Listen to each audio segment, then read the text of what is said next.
Hello everyone, কেমন আছো তোমরা সবাই? আশা করি তোমরা সবাই খুব ভালো আছো। চলে আসলাম একটা সুন্দর রেসিপি নিয়ে। আজকে বানাবো চিকেন লিভার ফ্রাই। 300 গ্রাম মতো চিকেন লিভার নিয়ে নিয়েছি, মানে মেটে।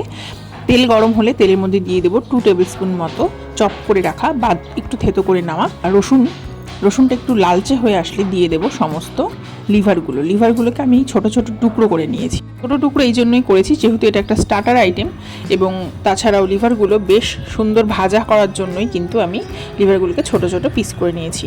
এই স্টেজে দিয়ে দেবো কারি পাতা দিলে কিন্তু এই রান্নার স্বাদ দ্বিগুণ হয়ে যায়। তো সেই জন্য আমি এখানে কারি পাতা ব্যবহার করেছি। তোমরা কারি পাতা না খেলে না ব্যবহার করতে পারো। আর আমি কিন্তু প্রথম থেকে এখনও পর্যন্ত গ্যাসের ফ্লেমটাকে কমাইনি, আমি হাই ফ্লেমেই রান্নাটা করে নিচ্ছি। এবার দিয়ে দেবো স্বাদ অনুযায়ী নুন এবং হলুদ দিয়ে ভালো করে মিক্সিং করে নেব আরও 2-3 মিনিট। ঝালের জন্য তোমরা শুকনো লঙ্কা গুঁড়ো ব্যবহার করতে পারো, কিন্তু আমি এখানে ব্যবহার করছি কুচো করে কেটে নেওয়া কাঁচা লঙ্কায় কিন্তু রান্নার স্বাদ খুবই সুন্দরভাবে এনহ্যান্স করবে। তো সেক্ষেত্রে আমি এই জন্য কাঁচা লঙ্কাটা এখানে ব্যবহার করছি। আর ব্যবহার করব কিউব করে কেটে নেওয়া পেঁয়াজ। আমি পেঁয়াজটাকে কিউব করে কেটে নিয়ে ব্যবহার করছি এই জন্যই, যেহেতু এটা একটা স্টার্টার আইটেম, সেক্ষেত্রে পেঁয়াজটা মুখে পড়বে, গোটা গোটা থাকবে, সেজন্যই কিন্তু কিউব করে কেটে নিয়ে ব্যবহার করছি। এবার দিয়ে দিচ্ছি ছোট ছোট টুকরো করে কেটে নেওয়া আলু। তোমরা এখানে আলুটা না ব্যবহার করতে পারো, আমি পার্সোনালি আলুটা এইভাবে পছন্দ করি খেতে, ওই জন্য আলুটা ব্যবহার করছি। এবার কিছু গুঁড়ো মশলা দিয়ে দিচ্ছি।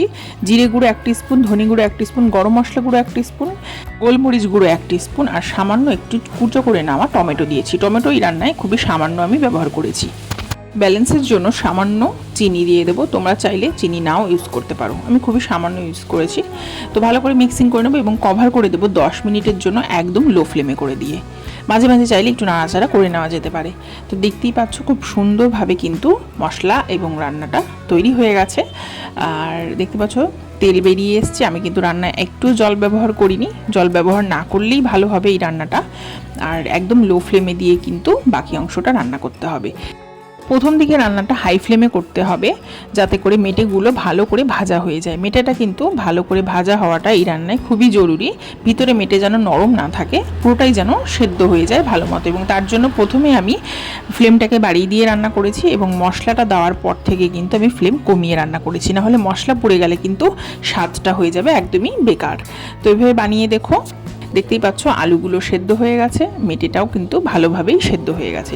এইভাবে তোমরা একবার বানিয়ে খেয়ে দেখো, তোমাদের কিন্তু দারুণ লাগবে। তোমরা চাইলে রেসিপিটা রুটির সাথেও খেতে পারো, এটাও কিন্তু বেশ ভালো লাগবে। বেসিক্যালি এটা একটা স্টার্টার আইটেম।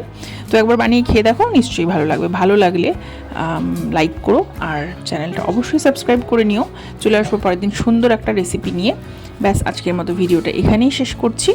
সবাই খুব ভালো থেকো, সুস্থ থেকো। আজকের মতো টাটা।